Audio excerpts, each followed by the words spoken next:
கணியத்திற்குரிய முஃமினீன்களே, அல்லாஹ் ஜல்ல ஷஅனஹு தஆலா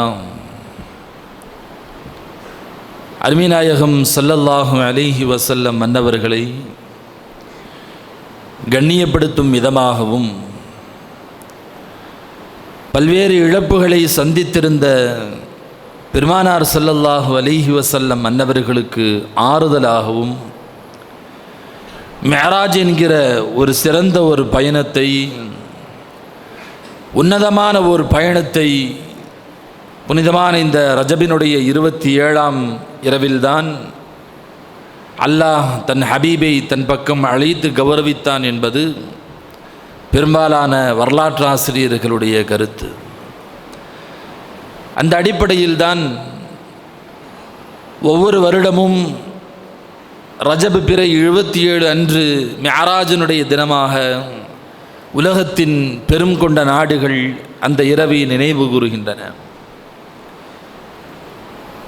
இன்று இரவு புனிதமான ரஜபினுடைய 27வது இரவு மிஅராஜினுடைய இரவை முன்னிட்டு நம்முடைய மஸ்ஜிதுகளிலேயும் சிறப்பு பயான்களுக்கான ஏற்பாடுகள் செய்யப்பட்டிருக்கிறது. அல்ஹம்துலில்லாஹ்.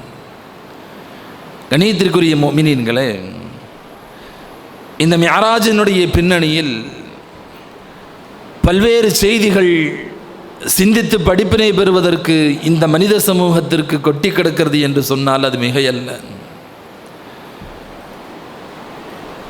ஒரு மனிதர் தன்னுடைய பூத உடலோடு இந்த உலகத்திலிருந்து 7 வானங்களை கடந்து தன்னுடைய ரப்பை சந்தித்து வருகிற இந்த செய்தி, இந்த பயணம்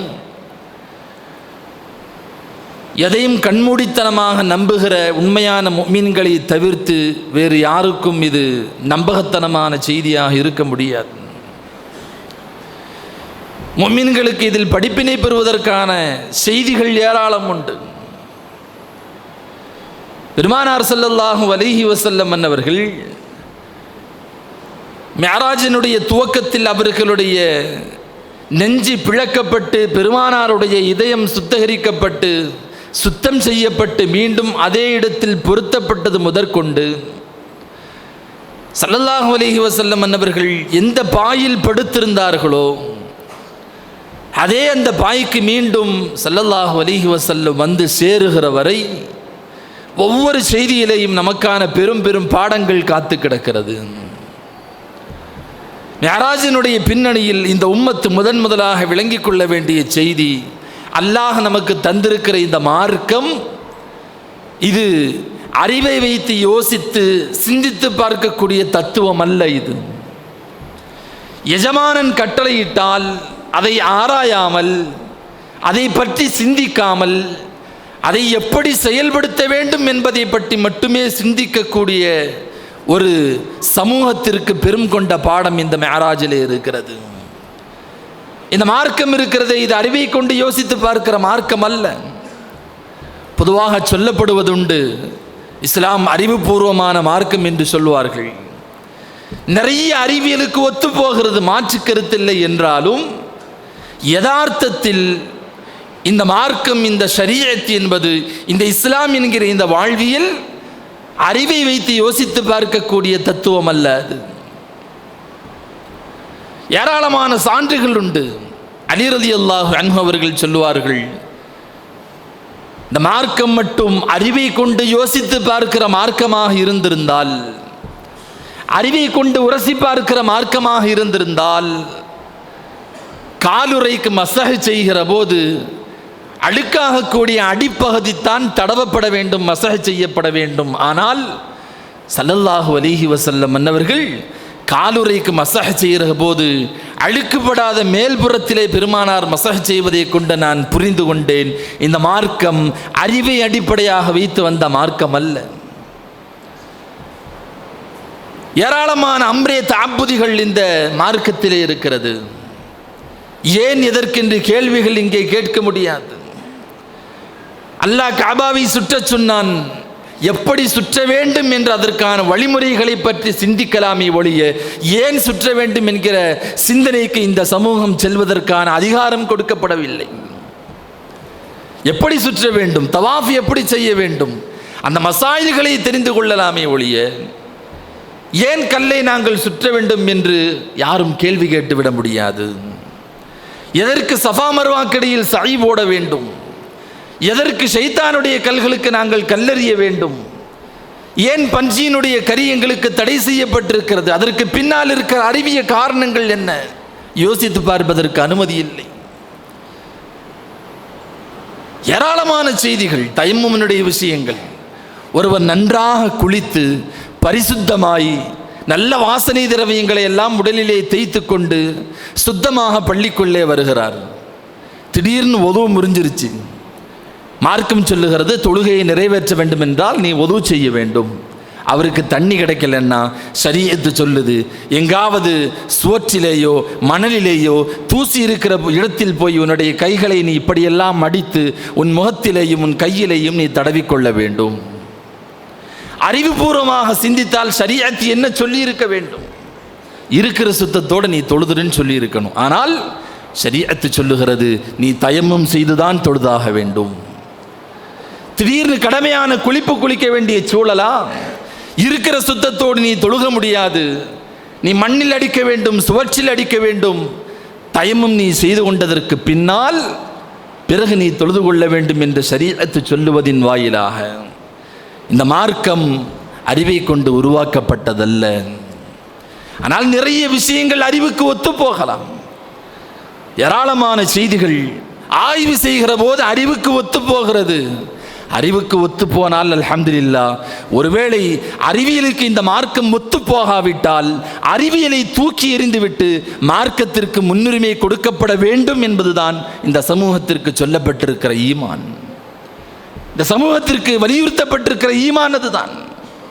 அறிவியலுக்கு ஒத்து போயிடலாம் சில நேரங்களில், பல நேரங்களில் அல்ஹம்துலில்லாஹ். ஒத்து போகலேன்னு சொன்னா அறிவியலுக்கு ஒத்து போகவில்லையே என்று அங்கே சிந்தனைக்கு முன்னுரிமை கொடுக்காமல் அறிவியலை தூக்கி காலுக்கு கீழ் போட்டுவிட்டு ஷரியத்தை உயர்த்தி பிடிக்க வேண்டியது ஒரு முஃமினுடைய கடமை.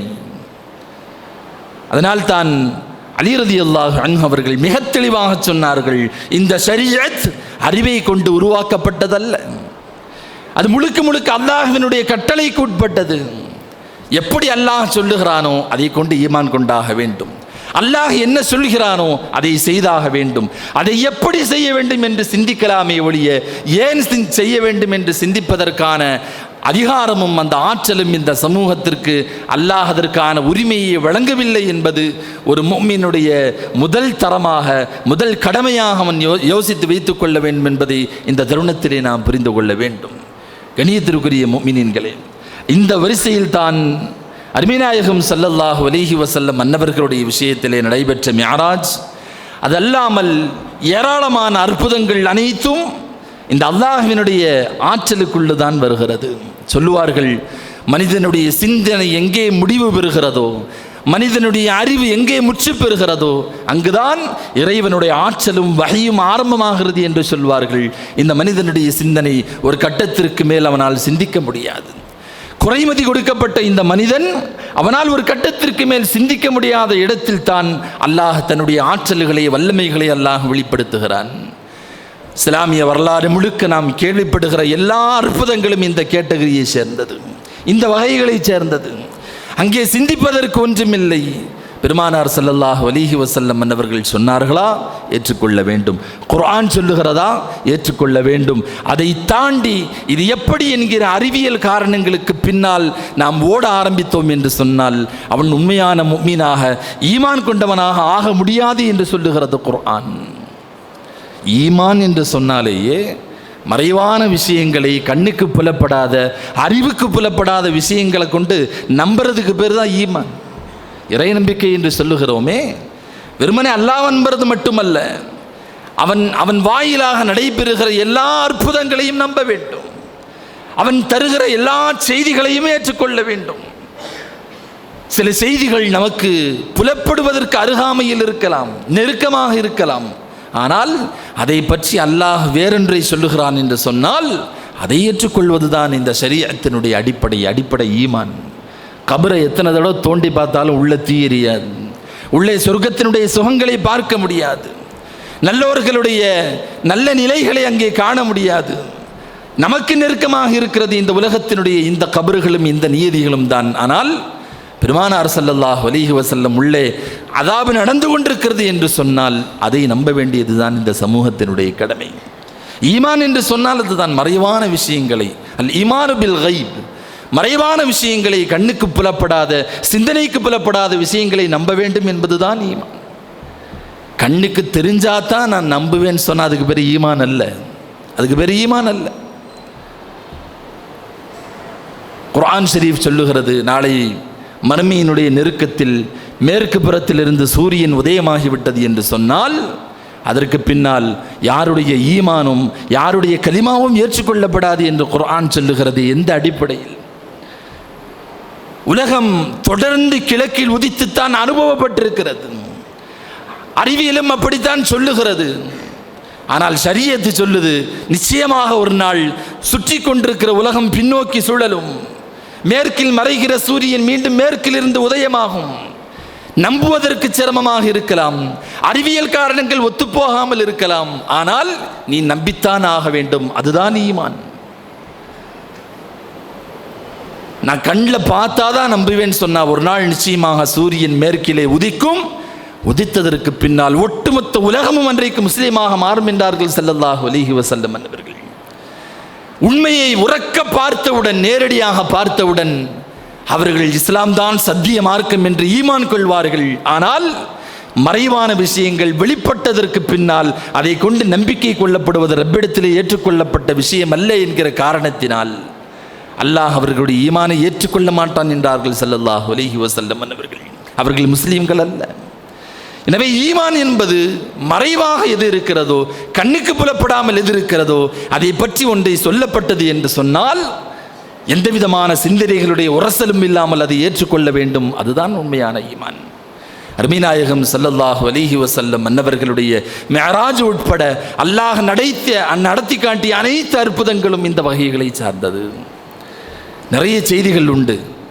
மிஅராஜினுடைய இரவு ரசூலுல்லாஹி ஸல்லல்லாஹு அலைஹி வஸல்லம் ஒரே இரவில் மக்காவிலிருந்து பைத்துல் மக்தஸிற்கு சென்றார்கள். ஏராளமான நபிமார்கள், 1,24,000 நபிமார்களுக்கு தொழ வைத்தார்கள். பிறகு அங்கிருந்து 7 வானத்தை கடந்து போய் ரப்பை சந்தித்து ரப்பினுடைய சொர்க்க நரகங்களை பார்த்து ஏராளமான அதிசயங்களை எல்லாம் கண்டதற்கு பிறகு மீண்டும் உம்மஹானி ரலியல்லாஹு அன்ஹு அவர்களுடைய வீட்டிற்கு வந்த அந்த செய்தி அன்றைய காலத்தில் நம்பப்படாத ஒரு விஷயமாக இருந்தாலும் கூட குர்ஆன் இது முதல் தடவை அல்ல என்பதை பல்வேறு வரலாறுகளின் வாயிலாக நிரூபிக்கிறது. யூஷா இப்னு நூன் ரஹ்மத்துல்லாஹி அலைஹிம் ஸலாத்து வஸ்ஸலாம் ஒரு நபி, யூஷா என்று சொல்லப்படக்கூடிய ஒரு நபி பனு இஸ்ரவேலர்களை அழைத்து கொண்டு போருக்கு சென்றார்கள். போர் கடுமையாக நடைபெற்று கொண்டிருக்கிற கடைசி தருணம், இன்னும் கொஞ்ச நேரத்தில் யூஷா அலைஹிஸ்ஸலாத்து வஸ்ஸலாம் அன்னவர்களுடைய படை வெற்றி கொள்ளப் போகிறது. ஆனால் சூரியன் மறைவதற்கான நேரம் நெருங்கிவிட்டது. வெள்ளிக்கிழமை போர் நடைபெற்று கொண்டிருக்கிறது. பனு இஸ்ரவேலர்களுக்கு சனிக்கிழமை போர் செய்வது தடை செய்யப்பட்டிருந்தது. சனிக்கிழமை வந்துவிட்டால் போர் செய்யக்கூடாது என்பது அவர்களுக்கான ஷரீஅத். யூஷா இப்னு நூன் அலைஹிஸ்ஸலாத்து வஸ்ஸலாம் சூரியனை பார்க்கிறார்கள், மறைவதற்கு தயாராக இருக்கிறது. போர் இன்னும் முடிவுக்கு வரவில்லை, இன்னும் கொஞ்ச நேரம் சண்டை போட்டால் வெற்றி பெற்று விடலாம் என்கிற சூழல். யூஷா இப்னு நூன் அலைஹிஸ்ஸலாத்து வஸ்ஸலாம் சூரியனை பார்த்து சொன்னார்கள், நீயும் அல்லாஹ்வினுடைய கட்டளைக்கு அடிபணியக்கூடியவன், நானும் அல்லாஹ்வினுடைய கட்டளைக்கு அடிபணியக்கூடியவன் என்று சொல்லிவிட்டு, ரப்பே எங்களுக்கு இந்த சூரியனை கொஞ்சம் நிறுத்தி தருவாயாக என்று துஆ செய்தார்கள். அல்லாஹ் ஜல்ல ஷஅனஹு தஆலா சூரியனை அவர்கள் போரிட்டு ஜெயிக்கும் வரை சூரியனை நிறுத்தி வைத்தான். சூரியனுடைய மறைவை அல்லாஹு தஆலா கொஞ்சம் தள்ளி வைத்தான் என்கிற செய்தி புகாரி ஷரீஃபிலே இடம்பெற்றிருக்கிறது. அதே போல குர்ஆன் சொல்லுகிறது, உஸைர் அலைஹிஸ்ஸலாத்து வஸ்ஸலாம் அன்னவர்களுடைய செய்தி. ஒரு நபி, ஒரு இறைநேசர் ஒரு ஊரின் வாயிலாக கடந்து செல்லுகிற போது பாழடைந்து போன அந்த ஊரை நோக்கி அவர்கள் யோசித்து பார்த்தார்கள், பேசினார்கள். இவ்வளவு அழிந்து போனதற்கு பின்னால் ஒன்றுமில்லாமல் போன ஊர் இனி எப்பொழுது மீண்டெழும் என்று அவர்கள் யோசித்த போது அல்லாஹ் ஜல்ல ஷஅனஹு தஆலா 100 ஆண்டுகள் அவர்களை நாம் உறங்க வைத்தோம் என்று குர்ஆன் ஷரீஃபிலே சொல்லுகிறான். 100 ஆண்டுகள் அல்லாஹ் உறங்க வைத்தான். அவர்கள் ஒரு கழுதையோடு போய் சென்றிருந்தார்கள். கையில் ஒரு பாத்திரத்தில் உணவையும் கொண்டு சென்றிருந்தார்கள். 100 ஆண்டுகள் உறங்கினார்கள். அல்லாஹ் எழுப்பி கேட்டான், எத்தனை நாட்கள் உறங்கினீர்கள்? 1 நாள் அல்லது அரை நாள் நான் உறங்கியிருப்பேன் என்று சொன்னார்கள். அல்லாஹ் சொன்னான், இல்லை, நீங்கள் 100 நாட்கள் உறங்கி இருக்கிறீர்கள். உங்களுடைய கழுதைகளை பாருங்கள், உங்களுடைய கழுதையை பாருங்கள். கழுதையை பார்த்தால் அது மக்கி மண்ணாகிவிட்டது, எலும்பு கூடாக மாறி போய்விட்டது. மறுபுறத்தில் அல்லாஹ் உங்களுடைய உணவை பாருங்கள் என்றான். ஹஸரத் உஸைர் அலைஹிஸ்ஸலாத்து வஸ்ஸலாம் உணவை பார்த்தார்கள். அது ஃப்ரெஷ்ஷாக கெட்டு போகாமல் அப்படியே இருந்தது. ஒரு கழுதையிலே அல்லாஹ் தஆலா காலத்தை ஓடவிட்டான், உணவிலே அல்லாஹ் தஆலா காலத்தை நிறுத்தி வைத்தான். மிகப்பெரிய ஒரு அத்தாட்சியாக குர்ஆன் சொல்லுகிற இந்த செய்தி அல்லாஹ்வினுடைய மிக முக்கியமான அற்புதங்களில் ஒன்று. அதே போலத்தான் அருமைநாயகம் ஸல்லல்லாஹு அலைஹி வஸல்லம் மன்னவர்களுடைய மிஅராஜ் என்கிற உன்னதமான இந்த பயணத்தினுடைய நிலைகளும் இப்படித்தான். ரசூலுல்லாஹி ஸல்லல்லாஹு அலைஹி வஸல்லம் மன்னவர்கள் இந்த மிஅராஜினுடைய செய்திகள் முடிஞ்ச உடனே உம்மு ஹானி ரலியல்லாஹுடைய வீட்டுக்கு வந்தாங்க. வந்துட்டு இன்னைக்கு ராத்திரி நான் இப்படிலாம் போனேன்னு சொன்ன உடனே உம்மு ஹானி ரலியல்லாஹு அன்ஹு பெருமானாரை கொண்டு ஈமான் கொண்டவர்கள், ஏற்றுக்கொண்டவர்கள், கபூல் பண்ணிக்கிட்டாங்க. பெருமானார் வேகமாக எழுந்தபோது உம்மு ஹானி ரலியல்லாஹு அன்ஹு கேட்டார்கள், அல்லாஹ்வுடைய தூதரவர்களே, எங்கே போறீங்க? இல்லை, மக்களுக்கு சொல்ல வேண்டாமா சத்தியத்தை? நான் கண்ட காட்சியை மக்களிடத்திலே நான் சொல்லப் போகிறேன் என்று புறப்பட்ட போது உம்மு ஹானி ரலியல்லாஹு அன்ஹா அவர்கள் தடுத்தார்கள். போக வேண்டாம், இப்போ சொல்ல வேண்டாம் அப்படின்னாங்க. ரசூலுல்லாஹி ஸல்லல்லாஹு அலைஹி வஸல்லம் முறைத்து விட்டு உம்மு ஹானி ரலியல்லாஹு அன்ஹா அவர்களை முறைத்து பார்த்து விட்டு பெருமானார் வேகமாக வெளிக்கிளம்பி சென்றார்கள். தன்னுடைய அடிமை பெண்ணை அழைத்து உம்மு ஹானி ரலியல்லாஹு கேட்டாங்க, முஹம்மது ஸல்லல்லாஹு அலைஹி வஸல்லம் அவசரமாக வெளியே போயிட்டாங்க, என்ன நடக்குதுன்னு போய் பாருங்க. போய் பார்த்தார்கள், குறைஷிகள் எல்லாம் சுற்றி நின்று கொண்டிருக்கிறார்கள். பெருமானார் மிஅராஜினுடைய ஒட்டுமொத்த வரலாறுகளையும் பெருமானார் விவரித்து கொண்டிருக்கிறார்கள். அவர்கள் எல்லாம் மாறி மாறி கைகொட்டி சிரித்து கொண்டிருக்க, ஒருவர் சிரித்து இன்னொருடைய தோளிலே விழுக, ஒரு பெருங்கொண்ட ஒரு பரிகாசத்தினுடைய ஒரு கூட்டமாக அந்த கூட்டம் இருந்து கொண்டிருப்பதை பார்த்து உம்மு ஹானி ரலியல்லாஹு அன்ஹா வந்து சொன்னார்கள், அங்கே ஸல்லல்லாஹு அலைஹி வஸல்லம் அவர்கள் மிஅராஜை பற்றி பேசிக் கொண்டிருக்கிறார்கள், சுற்றி இருப்பவர்கள் எல்லாம் சிரித்து கொண்டிருக்கிறார்கள். உம்மு ஹானி ரலியல்லாஹு அன்ஹா வருத்தப்பட்டார்கள். மறுபுறத்தில் அபூபக்கர் சித்தீக் ரலியல்லாஹு அன்ஹு அவர்களுடைய காதுக்கு இந்த செய்தி எட்டது. சொன்னது யார்? முஹம்மது ஸல்லல்லாஹு அலைஹி வஸல்லம் மன்னவர்களா? அப்படியானால் அது உண்மையாகத்தான் இருக்கும் என்று ஒற்றை வார்த்தையில் முடித்தார்கள்.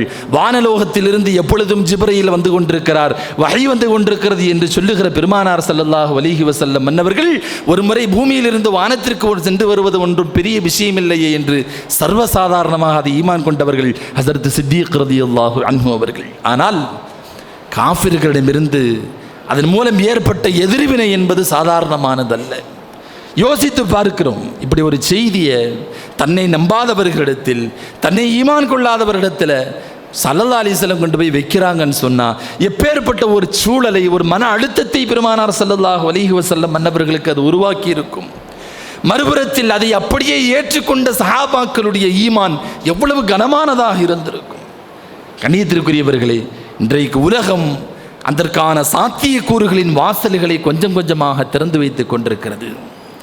ஸல்லல்லாஹு அலைஹி வஸல்லம் மன்னவர்கள் மிஅராஜுக்கு போகிறதுக்கு முன்னால் கஅபாவுல் ஹதீமுடைய பகுதி, அந்த வளைந்த அந்த பகுதியில் பெருமானார் படுத்து கொண்டிருந்த சமயத்தில் ஜிப்ரீல் அலைஹிஸ்ஸலாம் மன்னவர்கள் வந்து நாயகத்தினுடைய நெஞ்சை கிழித்து உள்ளிருந்து இதயத்தை எடுத்து ஜம்சம் நீரால் கழுவி அதில் ஏராளமான நூறுகளையும் ஞானங்களையும் ஹிக்மத்துகளையும் இல்முகளையும் அதிலே நிரப்பி மீண்டும் பெருமானாருடைய உடலில் பொருத்தினார்கள். அன்றைக்கு உலகம் ஆச்சரியமாக பார்த்தது. எப்படி ஆச்சரியமாகும்? எப்படி அது ஒரு மனிதனுடைய உடலை பிளந்து அவனுடைய இதயத்தை சில நிமிடங்கள் எடுத்துவிட்டு மீண்டும் பொருத்துவதில் அவன் எப்படி உயிர் வாழ முடியும் என்றெல்லாம் அன்றைக்கு இந்த உலகம் நம்ப மறுத்த காலகட்டங்களில் இன்றைக்கு ஏஐயினுடைய உலகத்தில் நாம் வாழ்ந்து கொண்டிருக்கிற சமயத்திலே நாம் யோசித்து பார்க்கிறோம், இன்றைக்கு எத்தனை இருதய அறுவை மாற்று சிகிச்சைகள் நடந்து கொண்டிருக்கிறது. ஏராளமான நபர்களுக்கு இதயங்கள் மாற்றப்படுகிறது.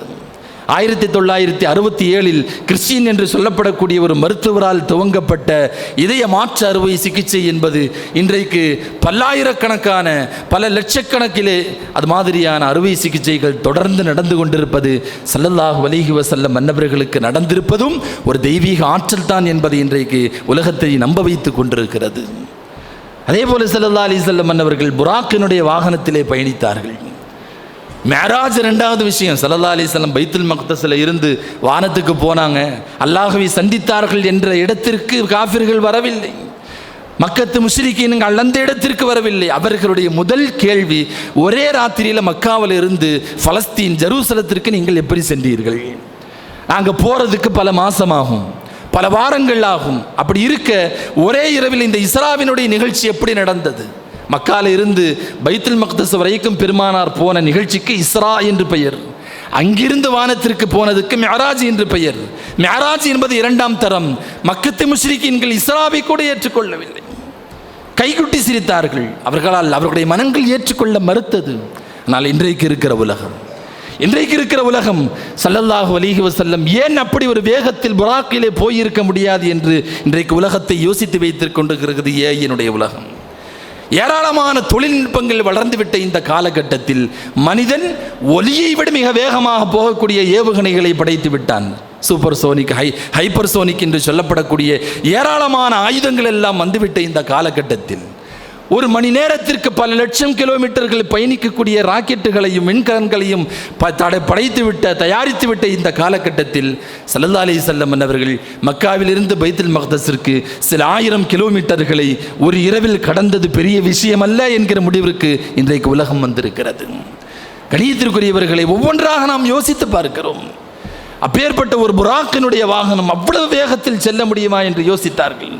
ஸல்லல்லாஹு அலைஹி வஸல்லம் சொன்னாங்க, புராக்கினுடைய வாகனம் கோவேறு கழுதையை விட சிறியது, கழுதையை விட கொஞ்சம் பெரியது. ஒரு வெண்மை நிறத்தினாலான ஒரு உயிர் அது கண்ணு கட்டிய தூரம் தன்னுடைய ஒரு அடியை எடுத்து வைக்கும் என்றார்கள் ஸல்லல்லாஹு அலைஹி வஸல்லம். அனஸ் ரலியல்லாஹு அன்ஹு அவர்கள் இந்த ஹதீஸை அறிவிக்கிறார்கள். அப்பேற்பட்ட ஒரு வேகத்தில் இருந்த ஒரு புராக்கை அன்றைக்கு உலகம் நம்ப மறுத்தது. இன்றைக்கு ஒளியினுடைய வேகத்தை கடந்து ஒளியின் வேகத்தில் கடப்பதற்கான முயற்சிகளில் மனித சமூகம் போய்கொண்டிருக்கிறது என்று சொன்னால், மிஅராஜுக்கு பின்னால் அதற்கான சாத்திய கூறுகள் கொஞ்சம் கொஞ்சமாக இந்த மனித சமூகத்தினுடைய மூளைகளில் நுழைந்து கொண்டிருக்கிறது என்பதை யாராலும் மறுக்க முடியாது. அதே போல ஸல்லல்லாஹு அலைஹி வஸல்லம் அவர்கள் மிஅராஜிலே பைத்துல் மக்தஸிலிருந்து அத்தனை கோடிக்கணக்கான கிலோமீட்டர்கள் பயணித்து ரப்பை சந்தித்தார்கள் என்பது அன்றைக்கு ஆச்சரியமாக இருந்திருக்கலாம். இன்றைக்கு செவ்வாய்க்கும் நிலவிற்கும் நாம் விண்கலன்களை, ராக்கெட்டுகளை அனுப்பி கொண்டிருக்கக்கூடிய காலகட்டத்தில் வாழ்ந்து கொண்டிருக்கிறோம். 2 நாட்களுக்கு முன்னால் நீங்கள் எல்லாம் ஒரு செய்தியை படித்திருப்பீர்கள். நிலவிலே ஈக்கப்படுகிற ஒரு ரெஸ்டாரண்ட், ஒரு ஹோட்டலுக்கு நேற்றே புக்கிங்களை தொடங்கி இருக்கிறார்கள், முன்பதிவுகளை தொடங்கி இருக்கிறார்கள். ஒரு நபருக்கான விலை 90 கோடி ரூபாய். நிலவிலே அணுமின் நிலையத்திற்கான ஆய்வுகள் போய்கொண்டிருக்கிறது.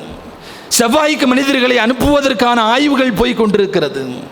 ரசூலுல்லாஹி ஸல்லல்லாஹு அலைஹி வஸல்லம் மன்னவர்களுடைய காலத்தில் 1 கிலோமீட்டர் உயரத்தில் பறப்பதே பெரும் குதிரை கொம்பாக இருந்த காலகட்டத்தில் ரசூலுல்லாஹி ஸல்லல்லாஹு அலைஹி வஸல்லம் மன்னவர்களுடைய மிஅராஜின் பின்னணியில் ஒரு கூர்மதியை கொண்ட மனித சமூகத்தால் இவ்வளவு பெரிய சாதனைகளை படைக்க முடியும் என்று சொன்னால், இந்த மனிதனின் மூளையை படைத்த ரப்புக்கு இது ஒன்றும் பெரிய விஷயமல்ல என்பதை மனிதன் கொஞ்சம் கொஞ்சமாக ஒத்துக்கொண்டு வருகிறது. கண்ணியத்திற்குரியவர்களே, அதே போல ஸல்லல்லாஹு அலைஹி வஸல்லம் மிஅராஜுக்கு போனாங்க, ரப்பை சந்தித்தார்கள். அங்கு ஏராளமான காட்சிகளை கண்கூடாக பார்த்தார்கள் என்கிற செய்திகள். ஸல்லல்லாஹு அலைஹி வஸல்லம் மிஅராஜுக்கு போயிட்டு வந்ததற்கு பின்னால் ஒரு கூட்டத்திலே மிஅராஜை பற்றி ஸல்லல்லாஹு அலைஹி வஸல்லம் சொல்லிக்கிட்டு இருக்கிறாங்க. அப்பொழுது சில யூதர்கள் தூண்டி விட்டார்கள்.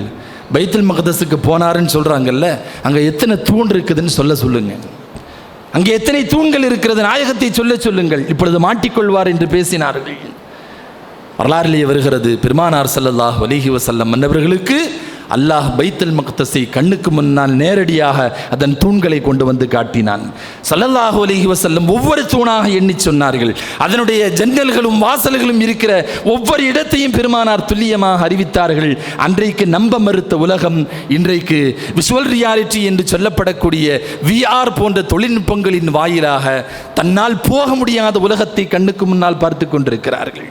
அனுபவித்தவர்களுக்கு தெரியும். ஒரு சின்ன மோடம், ஒரு சின்ன கருவி, அதை கண்களில் மாட்டிக்கொண்டு அவர்களால் கற்பனை செய்து பார்க்க முடியாத உலகத்திற்குள்ளே சென்று வருகிறார்கள். அந்த உலகத்திற்கு போகிற போது ஒரு மனிதனுக்கு ஏற்படுகிற பயமும் தாக்கமும் சந்தோஷங்களையும் தங்களுடைய உடல்களிலே உணரக்கூடிய நிலைக்கு இன்றைக்கு அறிவியல் வளர்ந்திருக்கிறது. நிறைய இடங்களில் பார்த்துருப்போம். அந்த VR அப்படிங்கிற அந்த கருவியை மாட்டிக்கொண்டு அதில் பார்க்கக்கூடிய காட்சிகளுக்கு ஏற்றவாறு இவர்களுடைய உடல்கள் அசைவதும், சில நபர்கள் கீழே விழுவதும், பெருமானார் ஸல்லல்லாஹு அலைஹி வஸல்லம் மன்னவர்களுடைய காலத்தில் நாயகத்திற்கு சொர்க்கமும் நரகமும் இப்படி நேரடியாக ரியாலிட்டியாக பெருமானாருக்கு எடுத்து காட்டியது ஒன்றும் பெரிய காரியமல்ல என்கிற நிலைக்கு இன்றைக்கு உலகம் வந்திருக்கிறது. கண்ணியத்திற்குரிய முஃமினீன்களே, ஒவ்வொன்றாக நாம் யோசிக்கிறோம். ஸல்லல்லாஹு அலைஹி வஸல்லம் மன்னவர்கள் சொன்ன ஒவ்வொரு செய்தியும் இப்படித்தான். ஸல்லல்லாஹு அலைஹி வஸல்லம் சொன்னாங்க, உங்களுடைய எல்லா அமல்களும் ரப்பிடத்திலே பாதுகாக்கப்படும், ஒவ்வொரு மூச்சும் பாதுகாக்கப்படும், எல்லா டேட்டாவும் நாளை ஆகிரத்திலே அமல் நாமா என்கிற புத்தகத்தின் வழியாக உங்களுக்கு தரப்படும் என்று பெருமானார் சொன்னபோது அன்றைக்கு அந்த உலகம் ஆச்சரியப்பட்டது. எப்படி பதிவு செய்து வைக்க முடியும், எப்படி அவைகளை எல்லாம் குறித்து வைக்க முடியும்? இன்றைக்கு ஒரு சின்ன சாதாரண சிப்பில் ஒட்டுமொத்த பல கோடி மக்களுடைய டேட்டாக்களை, தரவுகளை நம்மால் சேமித்து வைக்க முடிகிறது என்று சொன்னால், இந்த மனிதனின் மூளையை, அவனை படைத்த, அவனுக்கு இந்த ஆற்றலை தந்த ரப்புல் ஆலமீனுக்கு அது ஒன்றும் பெரிய விஷயம் அல்ல என்கிற நிலைக்குத்தான் நாம் வர வேண்டியது இருக்கிறது. கண்ணியத்திற்குரியவர்களே, மேராஜ் என்பது, அதனுடைய பயணம் என்பது சாதாரணமான ஒரு பயணம் அல்ல.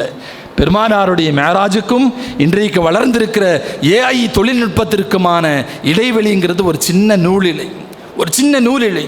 இந்த பக்கத்திலே நின்று கொண்டால் அறிவியலை காரணமாக காட்டுவார்கள், அந்த பக்கத்தில் நின்று கொண்டால் அறிவியலுக்கு மேல் அப்பாற்பட்ட ஒரு சக்தி அல்லாஹ்வை காரணமாக காட்டுவார்கள்.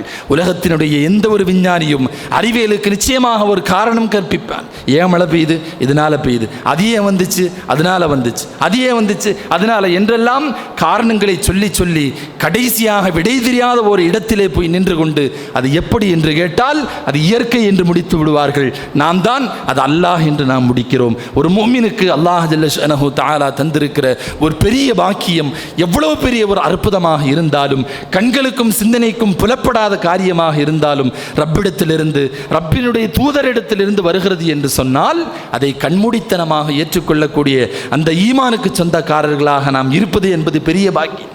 சஹாபாக்களுக்கு அந்த பாக்கியத்தை அல்லாஹ் தந்தான். கணியத்திற்குரியவர்களை, ஒரு நீண்ட தலைப்பு. இந்த நேரத்தில் சஹாபாக்களுடைய ஈமானை பற்றி மட்டும் பல மணி நேரம் பேச முடியும்.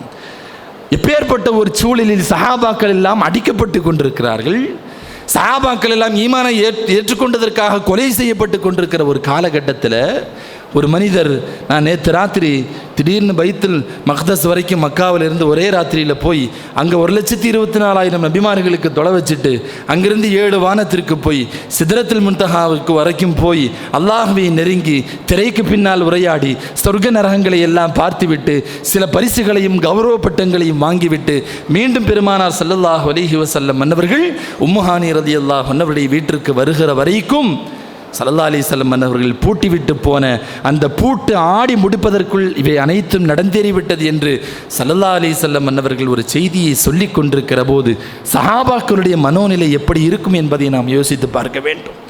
ஸல்லல்லாஹு அலைஹி வஸல்லம் சொல்கிற எல்லா நற்பண்புகளும் ஒழுக்கங்களும் உண்மைத்தான்.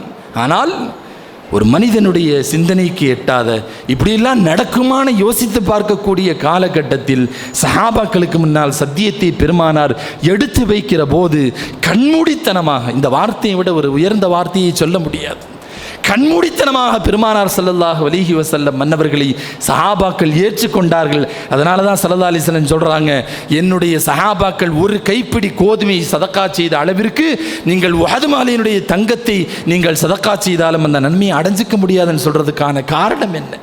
وَإِذَا قِيلَ لَهُمْ آمِنُوا كَمَا آمَنَ النَّاسُ قَالُوا أَنُؤْمِنُ كَمَا آمَنَ السُّفَهَاءُ. முனாஃபிக்குகளை பார்த்து அல்லாஹ் சொன்னான், இதோ இந்த சஹாபாக்கள் ஈமான் கொண்டதை போல நீங்கள் ஈமான் கொள்ளுங்கள் என்று சொன்னால், இந்த பைத்தியக்காரர்கள், இந்த மடையர்கள் அந்த முஹம்மதை கொண்டு ஈமான் கொண்டதை போல நாங்கள் ஈமான் கொள்ள வேண்டுமா என்று அந்த முனாஃபிக்குகள் திருப்பி பேசுகிறார்கள் என்கிற செய்தியை குர்ஆனினுடைய வசனத்தின் வாயிலாக அல்லாஹ் சொல்லுகிற போது அந்த சஹாபாக்கள் நாயகத்தை எவ்வளவு தூரம் கண்மூடித்தனமாக காதலித்தார்கள், நம்பினார்கள். பெருமானார் எதை சொன்னாலும் அதை ஸல்லல்லாஹு அலைஹி வஸல்லம் மன்னவர்களுடைய தெய்வீக வாக்காக அதை அப்படியே எடுத்துக்கொண்டார்கள் என்கிற அவர்களின் ஈமானுடைய தரத்தையும் உறுதியையும் பார்க்கிற போது நிச்சயமாக அவர்கள் பெரும் கொண்ட பாக்கியத்திற்கு சொந்தக்காரர்கள் என்று தான் சொல்ல வேண்டும். அன்றைக்கு அவர்கள் நம்ப மறுத்த அந்த செய்திகள் எல்லாம் இன்றைக்கு அறிவியலின் வாயிலாக கொஞ்சம் கொஞ்சமாக அதற்கான சாத்தியக்கூறுகளை நாம் அடைந்து வருகிற இந்த தருணத்தில் மேராஜ் இன்னமும் நமக்கு ஈமானை அதிகப்படுத்துகிறது. ரசூலுல்லாஹி ஸல்லல்லாஹு அலைஹி வஸல்லம் மன்னவர்களுடைய இந்த மேராஜ் நம்முடைய ஈமானை கூட்டுகிற, நம்முடைய ஈமானுடைய தரத்தையும் உறுதியையும் இன்னமும் அதிகரிக்கக்கூடிய ஒரு பயணமாக எல்லா காலங்களிலேயும் அது நமக்கு இருக்க வேண்டும். அதை பற்றி சிந்தித்து நம்முடைய ஈமானை நாம் அதிகப்படுத்திக் கொள்ள வேண்டும். ஒரே ஒரு செய்தியை சொல்லி நிறைவுக்கு வருகிறேன். மெஹராஜினுடைய நோன்பு எல்லா நேரங்களிலேயும் சர்ச்சைக்குள்ளாக்கப்படுகிற ஒரு செய்தி தான். மெஹராஜ் என்பது அதற்கு நோன்பு வைக்கலாமா கூடாதா சுன்னத்தா என்பதற்குள்ளாலேயெல்லாம் நாம் பெரிதாக செல்ல வேண்டியதில்லை. அல்லாஹ் நமக்கு தந்திருக்கக்கூடிய ஒரு பெரிய நிஅமத்திற்கு நன்றி செலுத்தும் விதமாக ஒருவன் நோன்பு வைத்தாலோ தொழுதாலோ அனைத்தையும் மார்க்கம் ஏற்றுக்கொள்ளுகிறது. பெருமானார் ஸல்லல்லாஹு அலைஹி வஸல்லம் மன்னவர்களுக்கு கிடைத்த இந்த மிஅராஜ் என்பது சாதாரணமானதல்ல. அங்குதான் அல்லாஹ் தஆலா தொழுகையை பரிசாக தந்தான். அங்குதான் சய்யிதுல் முர்சலீன் என்கிற நபிமார்களுக்கான தலைவர் என்கிற பட்டத்தை கௌரவ பட்டமாக அல்லாஹ் அங்குதான் வழங்கினான். தஹ்த கன்சுல் அர்ஷ், அர்ஷினுடைய புதையல்களில் கட்டுப்பட்ட 2 வசனங்கள் என்று ஆமனர் ரசூல் பிமா உன்சில இலைஹி என்கிற அந்த கடைசி பக்ராவினுடைய 2 வசனங்களும் அங்குதான் பரிசாக கொடுக்கப்பட்டது. இப்படி இந்த உம்மத்திற்கு ஏராளமான நிஅமத்துகளை கொண்டு வந்து சேர்த்த இந்த மிஅராஜினுடைய பயணத்தை முன்வைத்து அதற்கு நன்றி செலுத்தும் விதமாக நோன்பு வைப்பது எந்த விதத்திலேயும் மார்க்கத்தில் அதற்கு தடையில்லை, முரணில்லை என்பதை இந்த தருணத்தில் நாம் விளங்கிக் கொள்ள வேண்டும். ரப்பு சுப்ஹானஹு வ தஆலா புரிந்து அமல் செய்யக்கூடிய பாக்கியத்தை நம் எல்லோருக்கும் தந்தருள்வானாக. வ ஆகிரு தஅவானா அனில் ஹம்துலில்லாஹி ரப்பில் ஆலமீன்.